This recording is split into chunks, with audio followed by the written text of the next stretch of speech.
Fala, galera do Fightcast, mais um convidado de honra aqui no nosso programa. Hoje nós temos a honra de receber o professor Márcio de Deus, líder da Infight CDD. Márcio, é um prazer ter você aqui, meu amigo. Beleza, prazer é todo meu. Espero que a galera curta aí. Ouvir podcast sempre é muito bom, né? Às vezes, no caminho para o trabalho, no caminho para a academia, a gente poder ouvir uma ideia legal sempre é importante. Marcinho, queria que começasse você falando sobre o seu início no jiu-jitsu. Como foi teu primeiro contato? Como que tu conheceu? Tá, então, na verdade eu conheci jiu-jitsu com 6 para 7 anos. Eu morava em Bento Ribeiro e o meu pai ele trabalhava numa padaria. E em cima dessa padaria tinha uma academia de jiu-jitsu. E como eu passava parte do dia, né, quando eu voltava da escola, eu ficava com ele, eu ia muito para essa padaria, ficava lá. E calhou de hoje, né, assim, muitos anos depois que eu voltei para o jiu-jitsu, né, na fase adulta, que eu descobri que essa academia nada mais era do que a academia do Mestre Munir, né, em Bento Ribeiro. A academia era uma academia super famosa, e eu não tinha ideia, eu vim saber depois. Então, esse foi o meu primeiro contato com jiu-jitsu. Depois eu fiquei... as coisas aconteceram na vida, né? Meus pais se divorciaram, e eu vim morar na Cidade de Deus. E eu tive contato com outras lutas, né? Principalmente com boxe tailandês. Pratiquei durante muito tempo, boxe olímpico também. E há 20 anos atrás, eu comecei a treinar jiu-jitsu. Comecei a treinar jiu-jitsu por uma questão de saúde. Não sei, muita gente não sabe, né? Eu estou no meu segundo casamento. Meu primeiro casamento, infelizmente, a minha esposa veio a falecer, né? Ela ficou doente, teve uma doença assim que é degenerativa, que é o lúpus eritematoso. Eu era muito novo, a gente casou bem jovem, com 18 anos. Mas, assim, infelizmente, aconteceu. E depois do falecimento dela, fiquei meio depressivo, engordei absurdamente. Aí comecei a tomar remédio controlado de pressão arterial. Aí o médico falou para mim, você tem que fazer uma atividade física, você é muito jovem, poxa, não é legal o que está acontecendo com você. E na época eu estava começando a frequentar uma igreja evangélica aqui na Cidade de Deus. E o pastor ele era adepto do jiu-jitsu, né? Ele gostava. Aí me indicou, cara, vai procurar jiu-jitsu, é legal. Foi quando eu encontrei em Fight CDD, né, o professor Kleber Silvino da DU. Na época ainda era faixa marrom. E eu comecei a treinar, e fui pegando gosto, virou paixão. E hoje é o meu estilo de vida, a coisa que eu mais amo fazer. Professor, falando ali do teu momento faixa marrom para preta, e foi a transição que você começou a se dedicar mais a ser professor. Eu lembro de você indo para os campeonatos em Niterói, lá no Canto do Rio, levando maior galera. A gente já fez viagem para o Brasileiro, você reunia todo mundo no campo. Parecia mesmo uma escalação de time de futebol de tantos atletas que você levava para os campeonatos. Como é que foi esse teu início assim, de professor que você viu que iria ser o propósito da sua vida? Foi algum chamado que você teve por conta da sua fé? Como que você descobriu esse lado seu ótimo professor? Então, quando eu de faixa branca, azul, roxa, eu sempre gostei de competir. Embora eu nunca fui um grande atleta, nunca tive resultados expressivos, embora lutava grandes eventos. Eu cheguei a lutar brasileiro, o último mundial aqui no Brasil eu lutei, né? E quando, em determinado momento, ainda de faixa roxa, houve a necessidade, assim, a vontade de querer fazer alguma coisa pela molecada, né, que estava na rua aqui na favela. Então nasceu a ideia, vamos montar uma sala de jiu-jitsu aqui na igreja. E a gente começou a chamar as crianças, né, na rua, todo mundo sem kimono. Eu tive autorização da Infight para fazer isso. E a gente começou a chamar. Só que o trabalho foi tomando uma proporção muito grande. Porque, assim, embora eu não tenha sido um grande competidor, eu gostava muito de competir, eu ia a todos os campeonatos, eu lutava tudo. Até quando meu professor falava que não ia, eu falei, não tem problema não, eu vou sozinho, eu quero lutar. eu estava, poxa, estava solteiro, caramba, estava vivendo intensamente ali aquele meu momento. Então eu entendi que através da competição eu poderia melhorar a autoestima das crianças e poderia também dar uma oportunidade. E foi o que aconteceu. Logo no primeiro ano, a gente foi escrevendo atletas em competições, né, menores, e os resultados começaram a aparecer, as coisas foram acontecendo. Agora, tudo com muita dificuldade, né? Nada foi fácil. Meu primeiro tatame que eu dei aula, eu lembro bem, ele era 4x4, 4 metros por 4 metros, e desses 4, 2 metros eram 2 caixas de papelão de fogão, que a gente botou no chão e eu cobri, né, com um pedaço de TNT, esse TNT que o pessoal corta para festa, eu cobri com aquilo e ali ficou o nosso tatame. Então, assim, não foi fácil, a gente enfrentou N dificuldades, mas era muito prazeroso, né? A gente vê ali a molecada sair da rua, se dedicando, poxa, querendo passar mais tempo na academia, parando com alguns costumes ruins, né? Relacionados à mentira, falar palavrão, uso de drogas, andar com pessoas que não deveriam andar. Então foi muito bom ver aquele movimento nas crianças. E nessa época, eu lembro muito bem, tinha um professor aqui no Rio de Janeiro, o Fábio Andrade, que é um professor da Nova, hoje eu amo.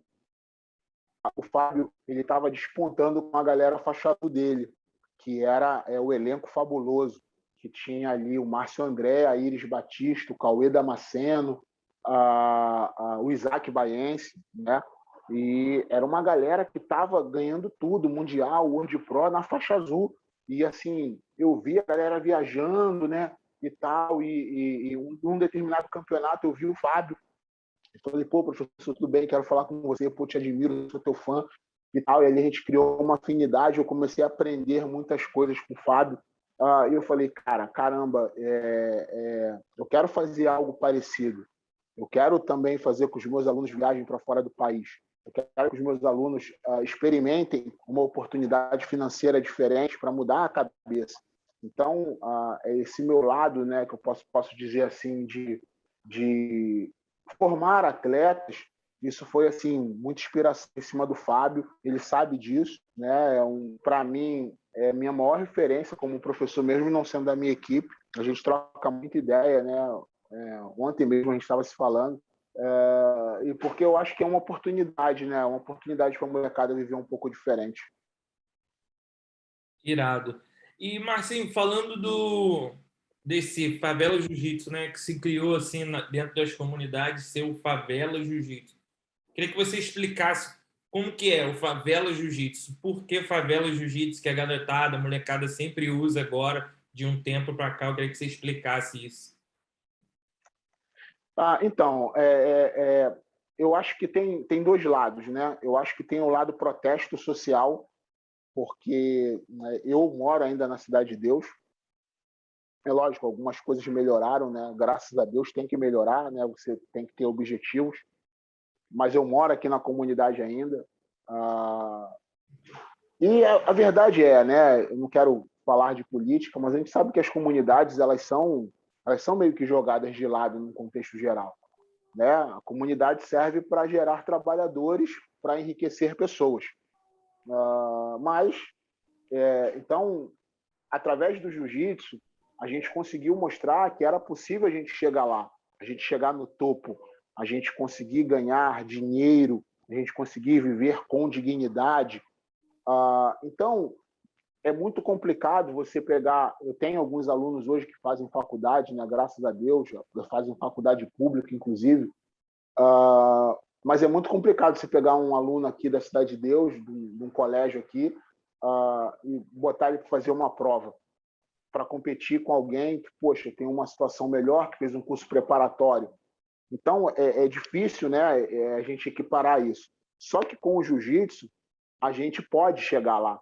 Por quê? A gente bota mais raça, a gente bota mais coração, a gente coloca, caramba, eu tenho que agarrar essa oportunidade de todas as formas, porque é minha chance de melhorar de vida. E a gente tem experimentado isso. Então, eu acho que o Favela Jiu-Jitsu ele tem muito a ver com a força de vontade e também uma forma de protestar pacificamente, de forma adequada, de mostrar que nós aqui da classe baixa, a gente pode chegar lá, né? Eu acho que um exemplo bem bacana foi o que aconteceu agora nas Olimpíadas. Eu estava fazendo um levantamento, né, uma pesquisa, eu estou incluindo isso numa palestra nova minha. 70, o número exato é 72, mas 70% dos atletas medalhistas olímpicos são oriundos de projetos sociais em comunidade. Então, eu acho que isso é um fator muito relevante que as pessoas têm que levar em consideração. Verdade. Vem muito atleta bom da comunidade, né? Principalmente lutador, né? Muito campeão Exatamente. de hoje em dia veio da comunidade, mudou a vida através do jiu-jitsu, que é um caso que a gente ainda vai contar aí, que está acontecendo especificamente na sua equipe, que é a Gabi Peçanha. Hoje é uma estrela do jiu-jitsu, ainda mais por ser mulher, ela está conseguindo ganhar a visibilidade que ela merece, ganhando patrocínio, podendo mudar a vida dela e dar um espelho para os jovens, né? Mas, continuando nesse foco que a gente está, qual é a maior dificuldade de ser um professor de jiu-jitsu dentro de uma comunidade no Rio de Janeiro, especialmente a Cidade de Deus? Eu compartilho com alguns amigos meus, né? O Fábio, também eu tenho que citar ele, o Douglas Rufino do Cantagalo, que faz um trabalho assim, cara, sinistro. Alguns amigos meus que dão aula em comunidade, né? Eu acho que hoje a gente tem uma questão cultural, uma barreira, né, para enfrentar. E eu enfrento aqui, eu posso falar assim com propriedade. Eu tenho muitos pais que não acreditam, sabe? Tem muito pai que bota a criança para treinar, o adolescente, para passar tempo, para gastar energia, mas não vê que, de repente, aquela possibilidade daquela criança, aquele adolescente ser um profissional do esporte, né? Como a gente tem hoje aqui na academia, alguns profissionais do esporte, não só competidores, porque o jiu-jitsu hoje é um nicho muito grande, né? O jiu-jitsu é um mercado, o jiu-jitsu é um business.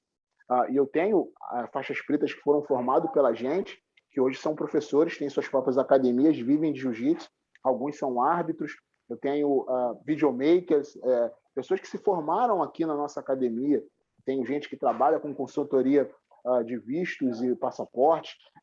O jiu-jitsu abriu uma gama de oportunidades, né? Eu tenho atletas fazendo nutrição.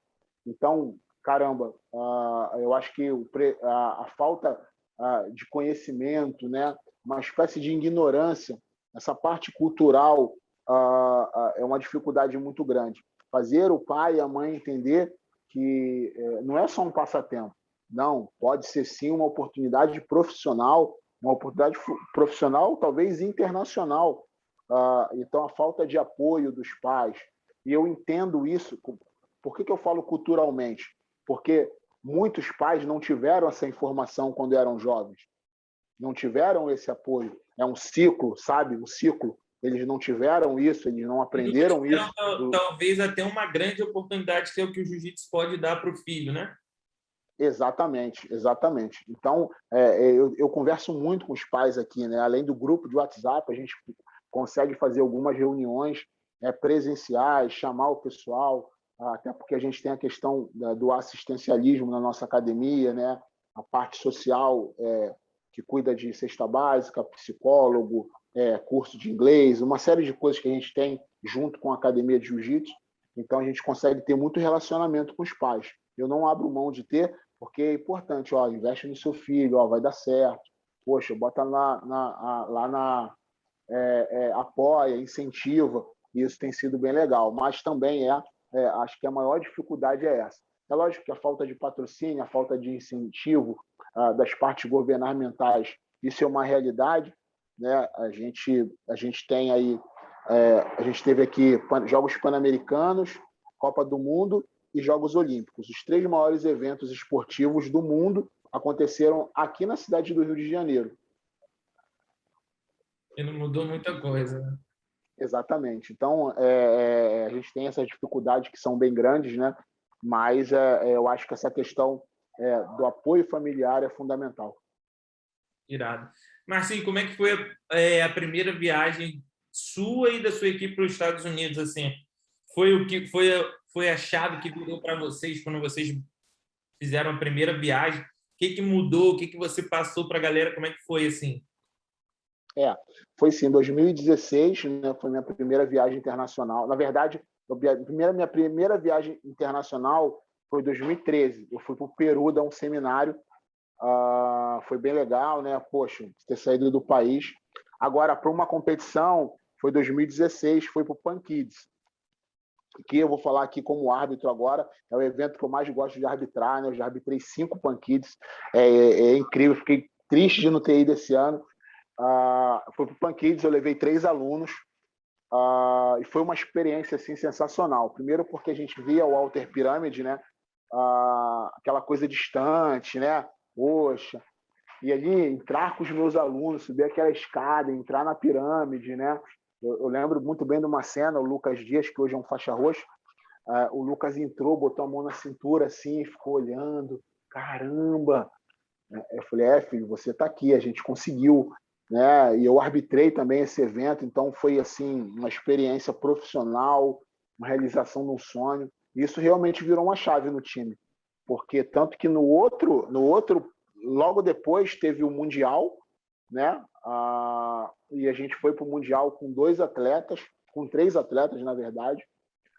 No outro Pan Kids, eu já fui com 5 atletas, e no outro Mundial foi o estouro da boiada, né? A gente levou 14 atletas para o Campeonato Mundial, e a coisa só foi crescendo. E o Pan Kids de 2020, que foi o último evento grande antes da pandemia, eu levei 14 crianças para o Pan Kids. Poxa, é muito legal. Por que eu faço questão de levar as crianças para lutar fora? As crianças chegam no Brasil e elas falam assim, caramba, eu não quero mais essa vida. Eu não quero andar em lugar sujo. Eu quero andar em lugar limpo. Eu quero ir a lugares bons. Eu quero ir de avião, eu quero ir no aeroporto. Então ela começa a ter um choque de realidade que faz ela se motivar a viver melhor, né? Então hoje a gente tem um curso de inglês aqui na academia, cara, a turma é lotada.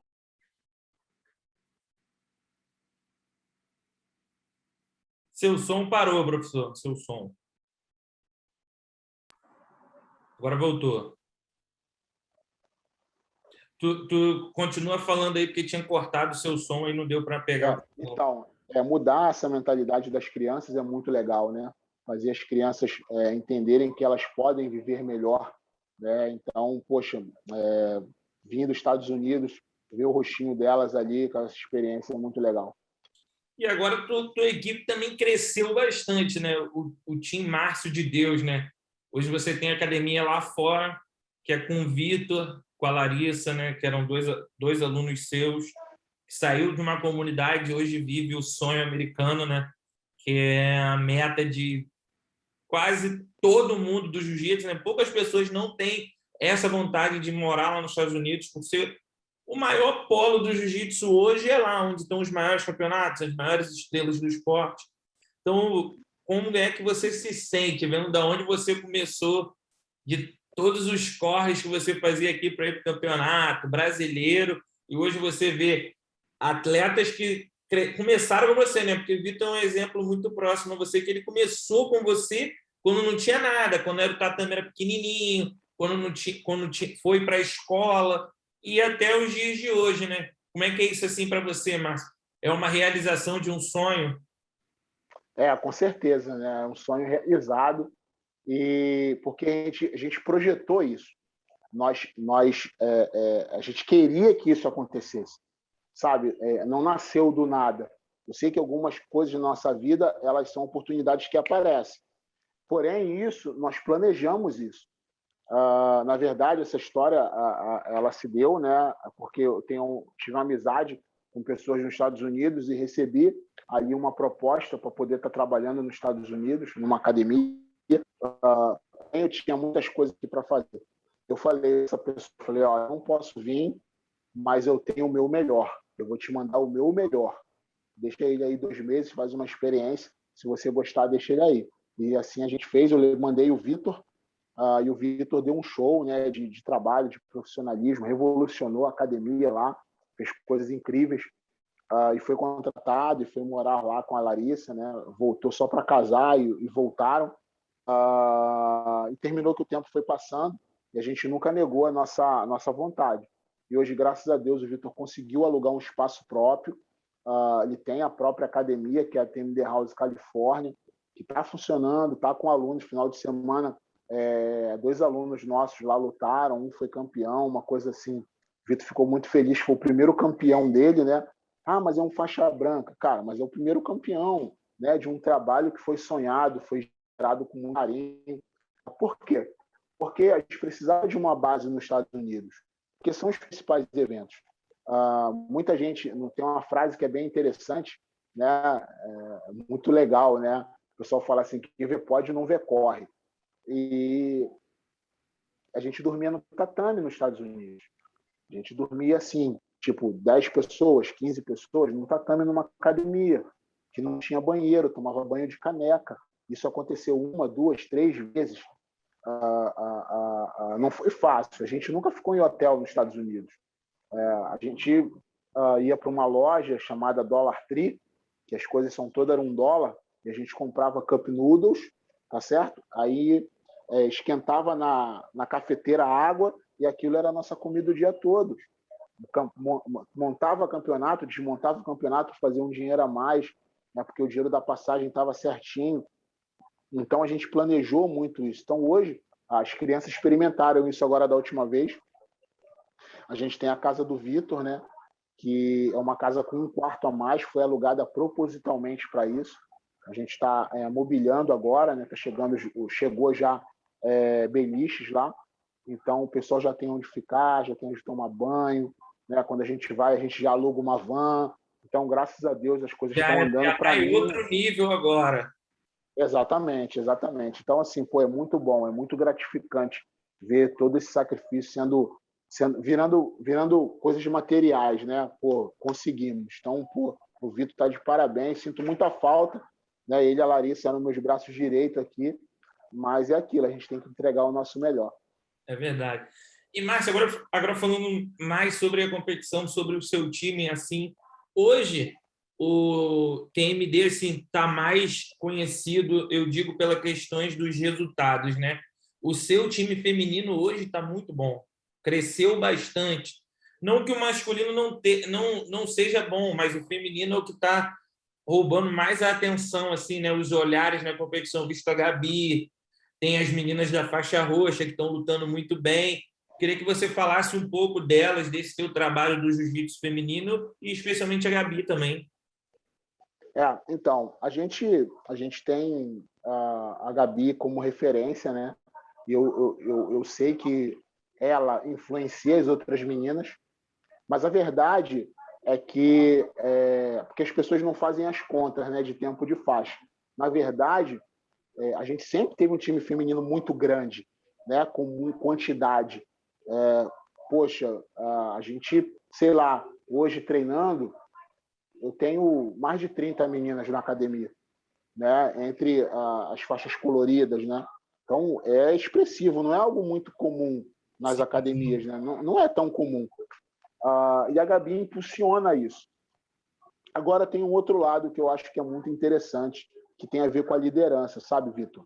Que é a questão da paternidade. A gente tem um problema de paternidade no Brasil, né? Um problema também cultural. Eu me atento muito a esses detalhes, né? Tu sabe que eu sou um cara que gosta de estudar, que gosta de pesquisar. E a gente tem um problema de paternidade no Brasil. Se você perguntar a 10 amigos seus quem tem pai em casa, tem um montão que não tem. Sim, né? Eu não tenho, então eu não tive. Por N motivos, seja o motivo que for, a falta do pai é uma coisa muito real aqui no Brasil, principalmente nas comunidades. Então, as meninas elas encontram muitas vezes no Márcio, né, no professor de jiu-jitsu, exatamente essa figura, né, o cara que vai dar um conselho, que vai chamar atenção, que vai lá na escola, na reunião, né, que vai tá junto, que vai orientar ali nos primeiros passos da mudança da adolescência para a fase adulta. Então, eu acho que esse fator é muito importante aqui na nossa academia. Né? Eu tenho a minha esposa, Tatiane, que ajuda bastante, tem alguns aconselhamentos dela que faz, porque papo de menina. Então, eu cuido muito das meninas, eu tenho um carinho pelas meninas muito grande, né? A gente fez uma reforma no banheiro agora da academia, e eu falei para eles, tô reformando o banheiro por causa das meninas, hein?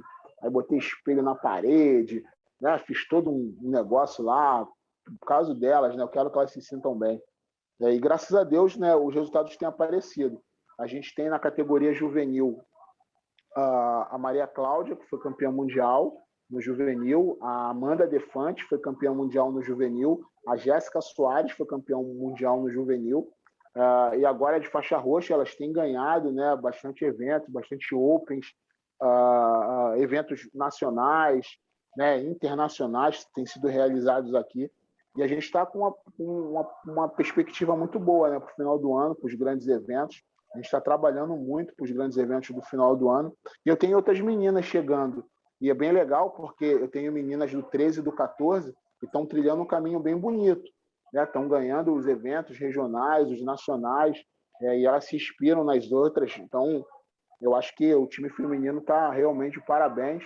Mas o mérito é delas, cara. Elas se esforçam muito, pagam um preço muito grande. E faz a gente se motivar mais para trabalhar. Agora tem que ter toda uma metodologia, né? Uma paciência. Você sabe como é que é a mulher, tem dias e dias, e a gente tenta com carinho tentar resolver tudo, mas está dando certo. E também, professor, para quem vê hoje o trabalho, já o produto final, não sabe o quanto foi difícil lá atrás, né? Quantas coisas que você também teve que abdicar, teve que renunciar para o seu time estar onde está hoje, os seus atletas. Então, é bem interessante que você conte esses bastidores assim. E agora, falando mais sobre você, professor, você também tem esse ponto positivo, né? O lado coach, né? Mais um lado mental de conversa com os atletas. Você acaba se colocando também na pele deles no quesito exemplo, que você também sempre, quando pode, estar lutando evento grande. Ganhou Open nos Estados Unidos, que, para quem não sabe, lutar um Open de faixa preta nos Estados Unidos é muito difícil. Então, para você medalhar já é difícil, que dirá ganhar. Então, você tem que estar bem com o jiu-jitsu em dia mesmo. E eu queria falar de uma frase, de um vídeo seu que foi viral na internet, onde você falava sobre tem os que querem vencer e os que não querem vencer. Queria que você explicasse melhor essa frase aí para a gente, todo esse conceito, esse estudo que você faz para conduzir teu time também. Então, em 2018, 2017 para 2018, eu passei um momento assim complicado pessoal, né, emocional, aquela fase um pouco de indecisão, né, foi onde eu decidi criar a TMD House, né, me desligar literalmente do projeto social ligado à igreja para ter academia própria, que todo mundo sonha com a casa própria e por N motivos. Foi quando eu conheci o trabalho da Mayra Ramos, né, que é da fundadora do Atleta Campeão. E ali a gente bateu um papo e ela me deu uma bolsa para fazer o curso de treinador mental dela. Ela, não, eu vou te dar, mas se você faltar uma aula, eu tiro. E ali eu comecei a estudar, né, caí para dentro, passava madrugada estudando, comprei livro, caramba, me investi mesmo nisso. Fiz outros cursos com outras pessoas, né, com referências minhas, que é o caso do Thiago Brunet, do André Valadão, são pessoas que são minhas referências e que eu estou matriculado nas escolas dele. E eu consegui essa formação, né, que é uma formação internacional, legal. Eu acho que é muito importante cuidar da saúde mental, a saúde emocional. A gente tem que estar bem, né? Então eu gosto dessa parte de motivar os alunos, sabe, de fazer eles se sentirem valorizados, importantes. Eu tive uma experiência em 2018 no Campeonato Brasileiro, que foi quando eu comecei a fazer o curso, que foi o seguinte: a gente saiu daqui do Rio de Janeiro, né, com ônibus. E é interessante falar um pouco de bastidores, né? Essa viagem, cara, foi sinistra, porque eu aluguei o ônibus, né? Aí o ônibus encostou na porta da academia e a molecada eufórica, alguns iam viajar a primeira vez. Só que viajar para São Paulo para molecada, meu irmão, é igual tá indo para Marte, sabe? Assim, pô, molecada, caraca, amarradona, nego pintou cabelo, cara, aquela coisa, as mães com farofa, com frango para levar no ônibus, aquela coisa bem favela, bem legal, né? Aquela coisa que é legal, essa que é a verdade. Aquele lifestyle de favela que é legal pra caramba. A galera bota muita energia mesmo para fazer qualquer coisa. É muito maneiro. E outra coisa, né? Bandeira, apito, tambor no ônibus, né? Esse campeonato a gente botou Barueri abaixo, foi sinistro, né? Foi bom demais. E o ônibus encostou assim, e tinha uma pessoa, tá? Que ia pagar o ônibus. Uma pessoa se prontificou a pagar, deu a palavra. Aí eu passei o boleto, tal, só pagar, não bota dinheiro na minha mão, cara, paga a empresa, não deixa comigo, blá, e tal. Cara, o ônibus chegou, o motorista falou assim, seu Márcio, então, eu tô com uma ordem aqui, eu só posso sair com o ônibus se estiver pago. Aí eu falei, como assim? Não tá pago? Não. Eu falei, caraca, aí liguei, a empresa não, eu liguei pro cara, o cara não me atendeu, Vitor. Caramba! Não me atendeu. Envolvido com política, né? Eu caí nessa. Enfim. E aí eu fiquei maluco. O Vitor tinha acabado de chegar nos Estados Unidos, né? E o Tuca também, o Luciano Alex, né, que é um faixa preta nosso, estava em Nova York. E aí estava dando aula lá, passou 6 meses. Aí o Vitor me ligou. E aí, paizão, tá tudo certo e tal? Falei, pô, filho, tô com um problema assim, assado, mas eu vou dar um jeito aqui e tal. Aí, pô, eu já tinha ligado para casa, falei, ó, tira a televisão da parede que eu vou vender a televisão e tal, já tô fazendo os contatos aqui, vamos vender tudo que tem e agora vamos pagar o ônibus, passa um cheque, passa um empréstimo. E o Vitor, vou dar um jeito. Fica aí. Eu falei, tá maluco, rapaz? Aí o Vitor e o Tuca se ligaram e juntaram o dinheiro lá que eles estavam guardando e pagaram um ônibus para a gente poder ir para São Paulo. Né? Então isso foi incrível, né? Pô, foi uma história muito legal. Isso já mexeu com a viagem, né, cara? Sim. Porque eu falei O aberto para todo emocional ali mundo. já não era mais o mesmo. Então eu entrei no ônibus, né? E fizemos uma oração e eu falei, galera, o negócio é o seguinte: independente do resultado, ganhando ou perdendo, vocês vão olhar para a grade. Eu vou estar lá. Né? Porque o evento de crianças eu não arbitro, né? Pô, não tem como, até juvenil arbitrar. Pô, eu levei 46 crianças para o evento. E vocês olham para mim que eu vou estar lá. Ó, e a gente vai dar um abraço. É o abraço do time, mano. Cara, e assim, foi muito emocionante. Eu tenho as fotos, cara, assim, e chamou a atenção das outras pessoas. Todo mundo que ganhava ou perdia saía correndo, pulava na grade, a gente se abraçava e ficava ali. E eu sei que aquilo foi muito importante para eles, sabe? Eles sabiam que mesmo com a situação difícil, com tudo que ia acontecer, eles podiam contar com alguém. E eu faço muito questão de ter isso aqui na academia.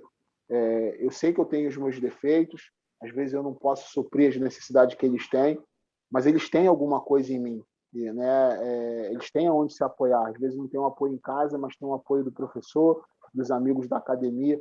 Então, cuidar dessa parte é muito importante. Eu gosto muito de cuidar dessa parte emocional, sentimental, deixar a cabeça deles felizes, né?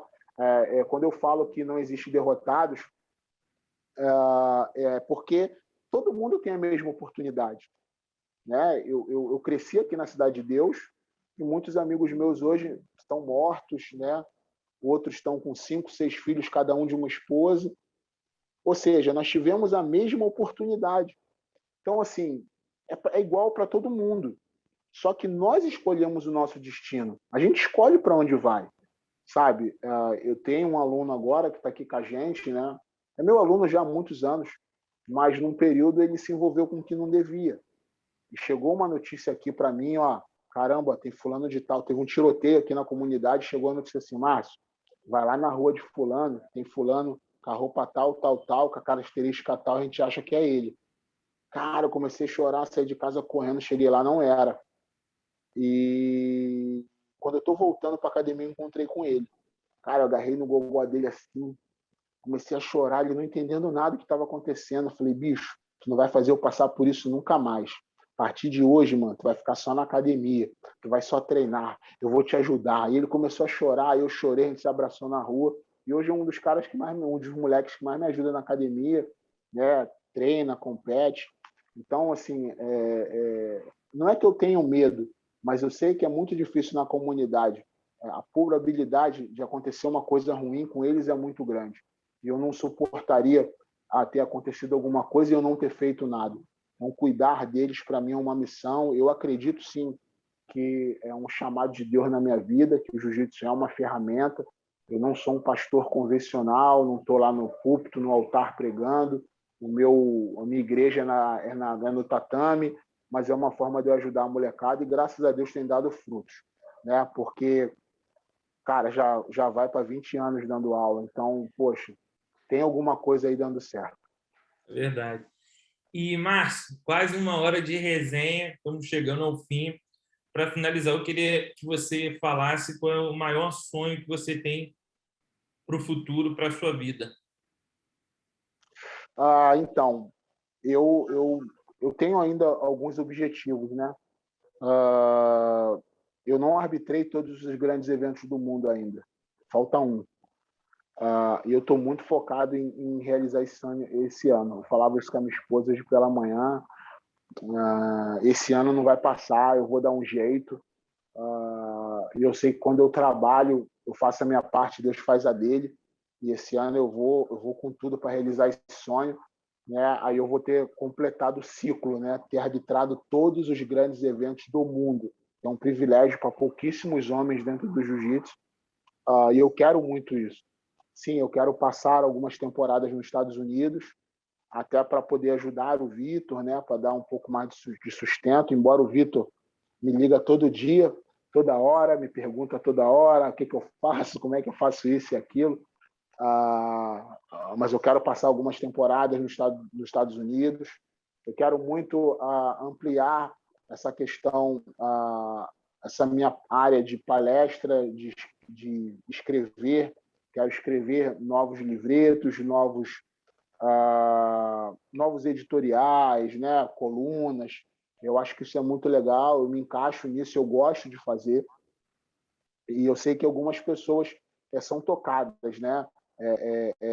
São tocadas, são motivadas, ficam felizes com isso. Então, eu acho que pode ser um caminho e eu quero muito fazer isso. Quero ampliar aqui as tendas na academia, tem como perspectiva para o ano que vem a gente aumentar o tatame ainda mais, está trabalhando para isso.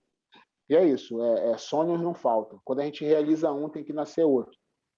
E se você pudesse deixar uma palavra para quem está ouvindo essa entrevista hoje, uma passagem bíblica, qual que você deixaria? Tem um texto que eu gosto assim bastante mesmo. É um texto não muito convencional. Quando Adão ele foi retirado do jardim do Éden, Deus disse para ele: Adão, do suor do teu rosto tu comerás. Ou seja, se você trabalhar, você vai ter, você vai conquistar. E isso eu levo para a minha vida. Quanto mais a gente trabalha, mais as chances da gente conquistar aumentam. Então, o trabalho é fundamental. Então, a galera, os professores novos, né, que estão iniciando, eu recebo muita mensagem de professores de projetos sociais, a molecada que está começando a treinar, trabalhe. Se alguém te criticar, continue trabalhando. Se alguém te elogiar, continue trabalhando. Se alguém for contra, continue trabalhando. Se alguém for a favor, continue trabalhando. A gente não pode ser movido nem pela crítica, nem pelo elogio. A gente tem que trabalhar, tem que continuar e o resultado vai dar certo. É isso aí. Tem dado certo comigo, eu sei que vai dar certo com todo mundo. Não vai ser fácil. Foi uma frase que eu tenho usado muito aqui na academia. Não vou mentir. Não vai ser fácil. Não vai. Vai ser difícil, sim. Mas é possível, com muito trabalho, com muita fé, vai dar certo. Verdade. Márcio, muito obrigado pelo teu tempo, disponibilizado logo no início de semana, né, uma segunda-feira, parar um tempo aí para conversar com a gente, que essa conversa aí seja motivadora para todo mundo consiga manter o foco alinhado e trabalhador. Márcio, muito obrigado. Tamo junto. Obrigado você, Vitão. Sabe que tem um amigo que eu tenho carinho, né? E tudo que eu puder fazer para ajudar, a gente vai fazer. E é aquilo, a galera aí cai para dentro do podcast, quando sair, compartilha, manda para os amigos, que vai ser bem legal. Os